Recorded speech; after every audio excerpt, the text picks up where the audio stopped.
Saint Maurice, born in the year 250 AD in Thebes, an ancient city in Egypt, near the site of the Aswan Dam presently.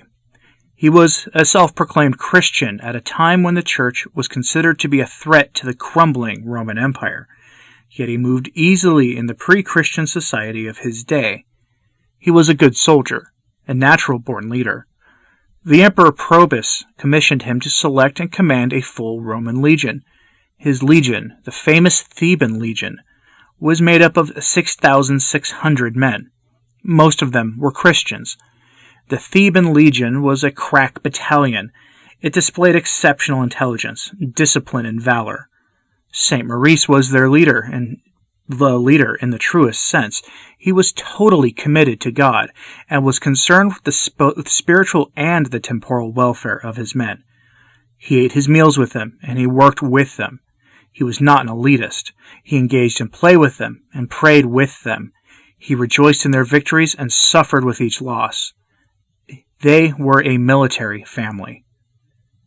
In 284 AD, Diocletian became emperor and divided the empire. He chose a soldier named Maximian to rule the west from Milan. Besieged at Mantigny by nomadic tribes from the north, Maximian sent an appeal for reinforcements. The Theban legion was dispatched with orders to clear the St. Bernard Pass across Mount Blanc. They were ordered to clear the pass by ruthlessly pillaging and brutally ending the lives of those who resisted. Before going into battle, they were instructed to offer sacrifices to their gods and pay homage to the emperor. Maurice pledged his men's military allegiance to Rome, but he stated that service to God superseded all else. To engage in that kind of violence was inconceivable to Christian soldiers, he said. He and his men refused to worship the Roman gods. Enraged by such insubordination and convinced by his soothsayers that the Christians were responsible for the reverses of the war, Diocletian ordered the execution of the entire Theban legion. On September 22nd, which is now the feast day of St. Maurice, in the year 286 AD, 6,600, what we today would call conscientious objectors, embraced martyrdom and glorification, following the example of their leader, St. Maurice. Our second saint for this installment of Forgotten Saints is Saint Defendente, the Theban martyr. He is one of the Christian martyrs of the Theban legion, led by St. Maurice, who were martyred because they did not want to leave the Christian faith. Under the Roman Emperor Maximian, St. Maurice and Saint Defendente and the rest were executed in Anguino. My name is Michelle Gibson. In this video, I'm going to address the issue of the use of the word European to describe white people, because there is a lot of evidence out there that this is not a given historically. King James is black, or is King James white? Here are two different depictions of King James VI of Scotland and King James I of England, the King James version of the Bible King James. I believe we are seeing an example of a whitewash.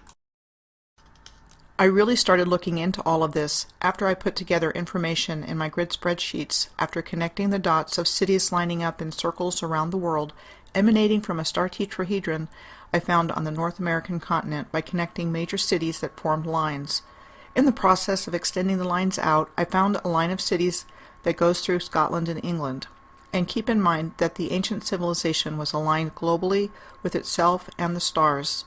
The grid spreadsheets reveal that it was unified, and there was no place on the planet that this civilization was not. It was north, south, east, and west. Several years ago, before I started connecting the dots, I read a book by Gary Biltcliffe called The Spine of Albion. I was first introduced to his work in a megalithomania presentation.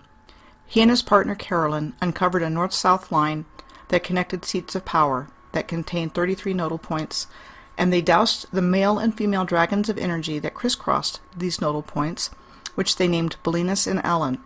They found out a lot of interesting things as they followed the energy lines. He is an intuitive and dowser, and his journey brought him to uncovering a Cygnus alignment in the British Isles that runs from the Isle of Wight, which is shaped like a coccyx at the bottom of England, to Faraid Head at the tip of Scotland. This is a picture of Rannoch Moor in Scotland. Note the block-shaped rocks in the foreground and the pyramidal shape in the background. The moors, as they are called in Great Britain, are defined as an expanse of open, rolling, and fertile land. Here is a picture of Scales Moor in Yorkshire. So what if they are telling you about the actual human moors without actually telling you? The geographical moors I have seen pictures of are covered with massive stones and stonework.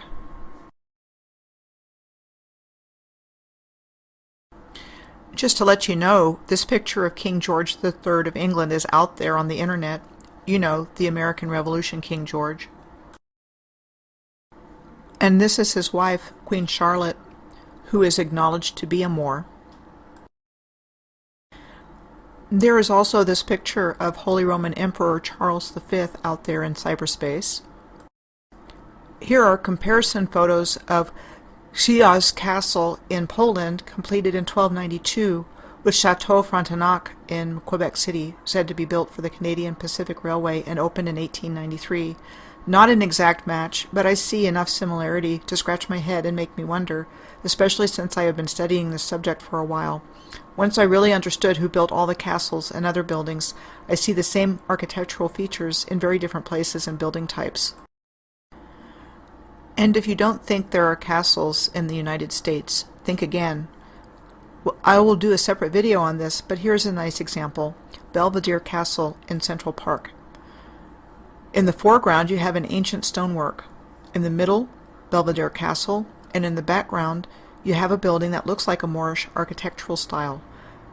But you may say someone built the castle in 1869. I think the castle was there long before 1869, and they just make up stories and put plaques on these castles. Back to European royalty. I learned a lot from Peter Moon, and also from UFO teacher Rick Smith. Both men bring in a lot of information about the Moors. I bring this up because I learned from Peter Moon that King Roger II of Sicily was a Moor. His royal mantle was used in the coronation ceremonies of the Holy Roman Emperors. It is in the imperial treasury in Vienna, Austria. The mantle is covered with Islamic imagery and symbolism, and has the Hegira date written on it. Why are the Christian emperors we learn about in school over the centuries being coordinated with a cloak with clear Islamic references? As a matter of fact, I see an element of doubt in this golden bust that Frederick Barbarossa, which means Redbeard, was as advertised in school. Check out his hair. Looks really curly to me. Now let's take a comparative look at architecture in Palermo, Sicily, and architecture in Morocco. Not exactly the same, but can we agree on similar? I would also like to point out that there is an alignment that passes through Sicily, through Messina, Mount Etna, and Catania. The alignment starts in San Francisco and passes through the Gilbert Islands, the Caroline Islands, the Philippines, the Gulf of Tonkin, Myanmar, India, Pakistan, Afghanistan, Iran, Turkey, Greece, the Aegean Sea, Sicily, Malta, Tunisia, Algeria, Mauritania, the Cape Verde Islands, and more countries. I was in the U.S. Army stationed in Augsburg, Germany from 1983 to 1985. I was pleased to have a European duty station as I loved European history, and when I was there sought to learn as much as I could about where I was. I had purchased a big picture book about Augsburg with the most famous historical places of interest. So I knew then that the Augsburg Cathedral had the oldest stained glass windows in the world, and that they had been taken into safekeeping during World War II. It wasn't until a couple of months ago, when I was watching a video, that it was brought to my attention that the figures depicted on the stained glass windows of a Christian cathedral were black. There are black Madonnas in monasteries throughout Europe. Here are a couple of examples, like in Montserrat, Spain. The monastery sits on Montserrat near Barcelona, and the stones surrounding it are typical of an ancient infrastructure site. This location also sits on a long-distance alignment, and I know from Gary Biltcliffe's work that it is the same Bolinas line that goes through Spain and France before it enters England. This is the Benedictine Abbey and Church at Einsiedeln, Switzerland. In addition to the presence of a black Madonna and child, The architecture of this monastery in Switzerland has characteristic Moorish signatures of onion domes, massive size, and building facade ornamentation. And how many of you have seen a picture of the Matterhorn in Switzerland? It bears a striking similarity to a pyramid, does it not? This is Saint Maurice, also known as Moritz, patron saint of Germany. The story goes he was an Egyptian and commander of the Theban legion in the Roman army that came to clear the St. Bernard Pass in Switzerland around 287 AD, where he took a stand against the Emperor Maximian and refused an order to attack fellow Christians, and he and his legion were ultimately killed. He became patron saint of the Holy Roman Emperors in 926 AD. Just leaving this here for consideration in light of everything else I am saying in this video. There is more information out there to support what I am saying. With the internet, all you really have to do is start looking in this direction, and you will find plenty of evidence that the European and world history we have been taught is far different from the actual history. These videos are being made from my blog posts at piercingtheveilofillusion.com, revealing what is hidden right in front of our eyes.